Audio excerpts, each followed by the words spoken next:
Hello, everybody, and welcome to another Tourism Talks. And we're really excited today to have the fabulous Leanne Harwood, the head of IHG, with us to give us some insights into what's been an extraordinarily difficult situation for everyone, and hopefully to give us a little bit of a global context as well, because IHG being one of the world's leading brands. So, Leanne, thank you so much for joining us. Thank you, Margy, for the opportunity. Well, look, I suppose this sounds like a slightly obvious question, but you've been in the industry for a long time. You're one of the key players globally in this space.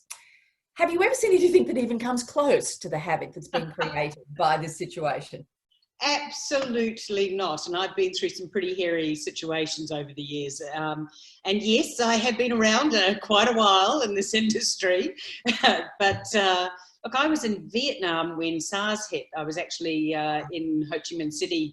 And I remember going through just the horror and the terror. And in those days, I was a sales and marketing director in a hotel. And that was a pretty intense time to go through, particularly because nobody really knew what on earth, a pandemic was in those days, or what the implications were.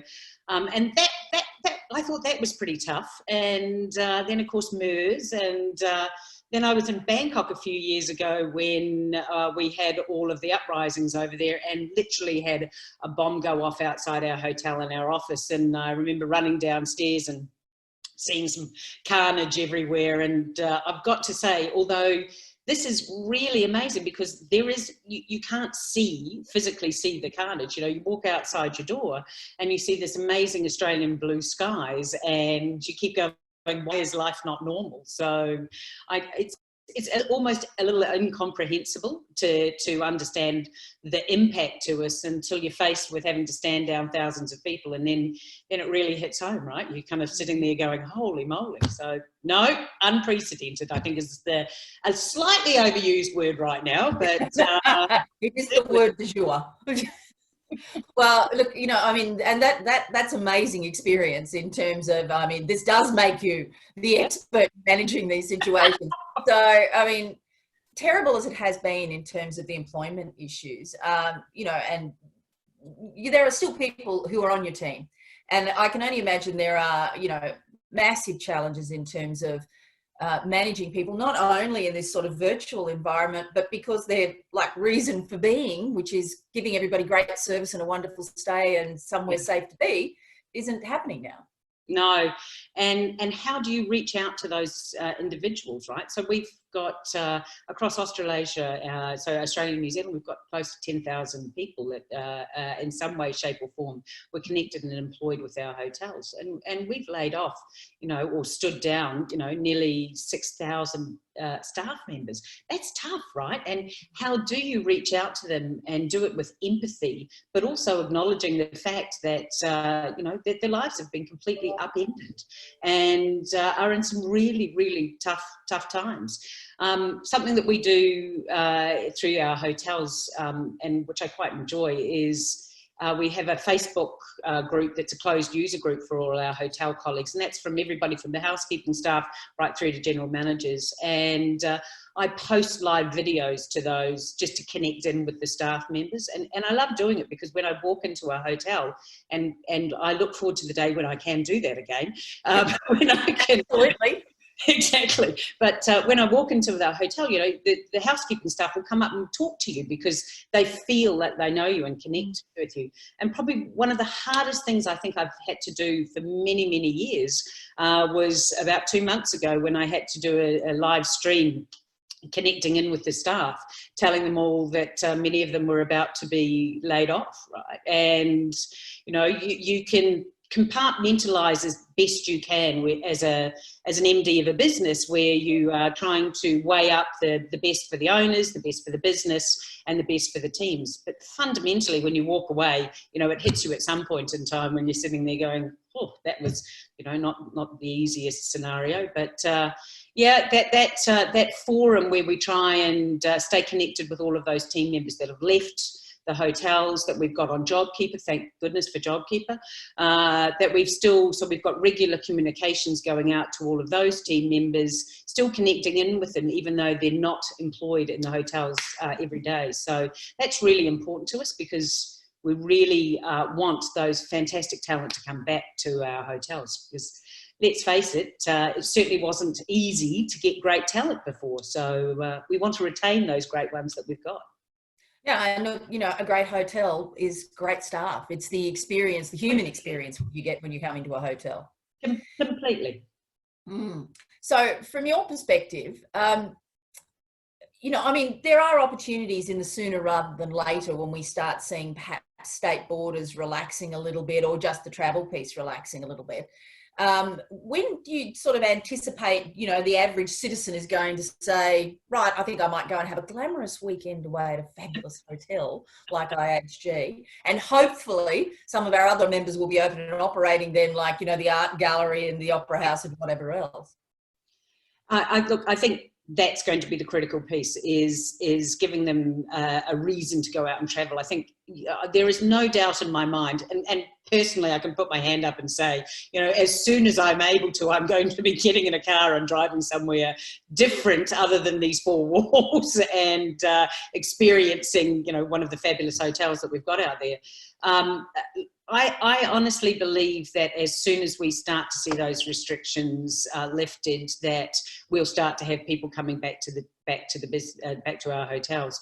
I was talking to my counterpart who runs South Korea last night, and he was saying how their ski resorts they were running at 90% over the weekend. And so, you know, as soon as those restrictions were really starting to ease, everybody wanted to get out and about and go out to those hotels and areas where it's just so different from where they've been confined. So I've got absolutely no doubt that Margaret River and, you know, Hunter Valley and Terrigal and all those places that are not, that are the complete opposite to your confines, are going to enjoy people getting out and about as soon as we can. Well, I guess this domestic tourism surge is going to be, I think, a really critical boost, particularly for a lot of this sector that was impacted by bushfires as well, and places like Blue Mountains. Gosh, yes. And that's, I mean, what a double whammy for the industry. And, you know, a slightly another overused word, but decimated comes to mind, you know. The tourism industry out of all of this has been absolutely beaten between, you know, coming through the bushfires and then now moving into this pandemic. You know, I think that the most frustrating thing for me over this time has been trying to get recognition of how many people are employed in the industry and how important the industry is. And particularly for me, a big subject for me, obviously, and a bit of a passion for me, is diversity. And so, of course, female workers are really hit with this, because there's so many of them are employed in our business in a part-time capacity or in a casual capacity, and so many of them now are up against the wall. So for this, this part for me, this return is critical, that I can bring those women back into the workforce and start to move us forward. So. Absolutely. Well, look, just thinking about that, you know, I mean, IHG's had quite an expansion strategy too. I'm just curious, where is that now going to sit, and are we going to see fabulous things once everybody's allowed to get out and about? Yes. And one of my favourite times of the day is when I talk to my development team and they're still talking about deals, thank goodness. And it just brings a bit of optimism to your day. So, look, yes, we've still got a number of hotels that are going to open this year. I think we're still facing 9 hotels opening between now and the end of the year. And there's no doubt that some of the construction's been pushed back, just because multiple states have laid down or told the construction teams that they can't go on site. But you know, Hotel Indigo yesterday in Adelaide topped off. So I'm so excited. That hotel's going to open right next to the markets in Adelaide. Another great Indigo coming to our shores. So, you know, the good news is that the hotels that are underway are going to be built and are going to open. So I'm still optimistic, and I'm still optimistic that my development team are picking up the phone to me and saying, "Hayley, and I've got a new opportunity." And I'm like, "Wow, this is great." Well, that's fabulous. Indigo is such a wonderful brand. That'll be great for Adelaide.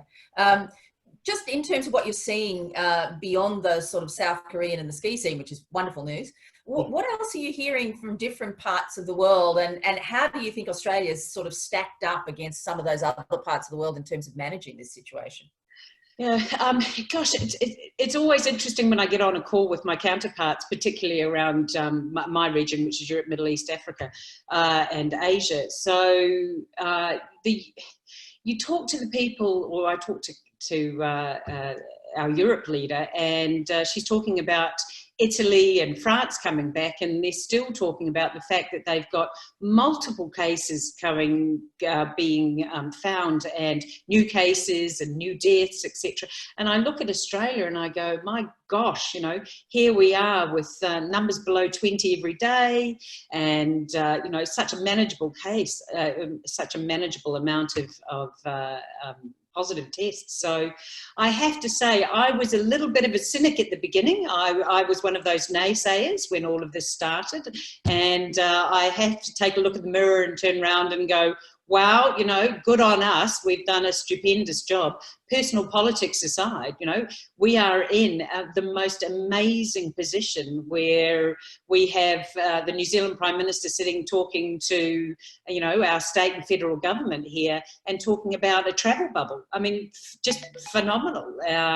So I have got to say, I think I'm quite impressed about how we've managed it to this point. Now the critical piece is, you know, how do we take it from here and slowly ease those restrictions and do it in a very measured way that, you know, that curve continues to be at the right level and we still can start to generate, you know, the economy again, which is the critical part for us. Absolutely, absolutely. So beyond being able to go for a drive, what is the thing you're most looking forward to when the doors open and the flights are in the air again? Oh my gosh. You know, connecting, so for twofolds. One, from a personal standpoint, my favourite part of the world in Australia is Tasmania, and I cannot wait to get on a plane and go to Tasmania. We're about to open a hotel there hopefully in 2 months' time, and I'm so looking forward to going down there and having a great Pinot Noir, quite frankly. So I think I think that covers both personal and work, because the new hotel is opening. Masterly. Well done, you. Well, look, thank you so much for giving us a moment of your time today, Leanne, and congratulations on all of the prospects for IHG. I think it's a shot in the arm for the industry. We all need those positives to look forward to. So thank you very much for joining us. Thanks, Margie.